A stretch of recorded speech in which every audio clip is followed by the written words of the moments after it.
মাছের মাথা দিয়ে মুগ ডালের সাথে ঝুরঝুর আলু ভাজা করে। দেখো আমি এই আলু কাটতেই সকাল থেকে সময় গেল, এতগুলো আলু কাটা। তো এই আলু কুচিয়ে নিয়েছি, কুচিয়ে ভালো করে ধুয়ে যাতে স্টার্চ ফ্রি হয়ে যায়, ধুয়ে নুন মাখিয়ে রেখেছি।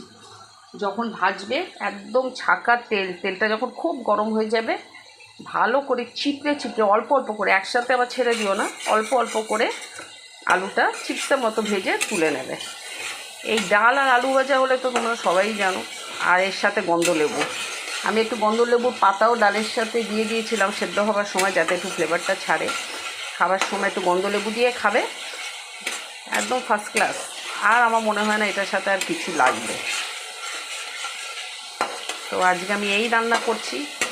কালকে দিতে পারিনি রান্নার ব্লগ, তোমরা সবাই দেখেছো হয়তো।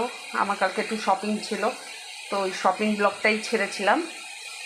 একটু আমার চ্যানেলে গিয়ে ঘুরে এসো, দেখো। আচ্ছা, মশলাটা যেই একটু ভাজা ভাজা হবে, এই মুড়োগুলো দিয়ে দেবো। মুড়োটা আগেই ভেজে রেখেছিলাম।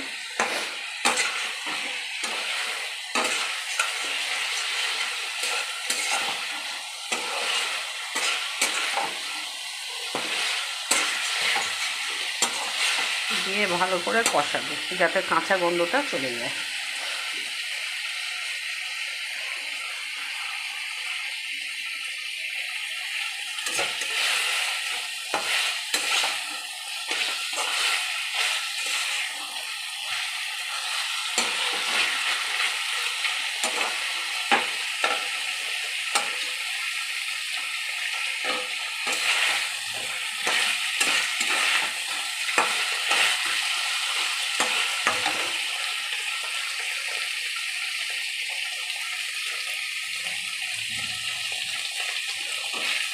তো বন্ধুরা, ভালো কষানো হয়ে গেছে, ভালো ভাজা গন্ধ ছেড়েছে। এবার আমি ডালটাকে দিয়ে দেবো।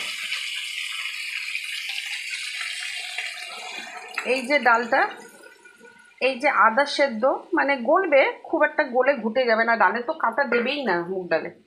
তো এইটা বাদবাকিটা এই যে এখন ফুটবে, এর সাথেই দেখবে বাদবাকিটা অ্যাডজাস্ট হয়ে যাবে। মানে খেয়েছো হয়তো বিয়েবাড়িতে ডাল, মুগ ডালটা কিন্তু একদম ওই মুসুর ডালের মতো ওরকম পাতলা ওই রকম থাকে না, একটু এরকম, দেখো এরকম একটু ডাটো ডাটো টাইপের থাকে। এই কারণে এর নাম মুড়িঘণ্ট ডাল বলেছে। তো এইভাবে একটু ঘন হবে ডালটা কিন্তু একদমই পাতলা হবে না, বেশি পাতলাও না বেশি ঘন না, একদম অ্যাডজাস্টেবল জল দিতে হবে। দিয়ে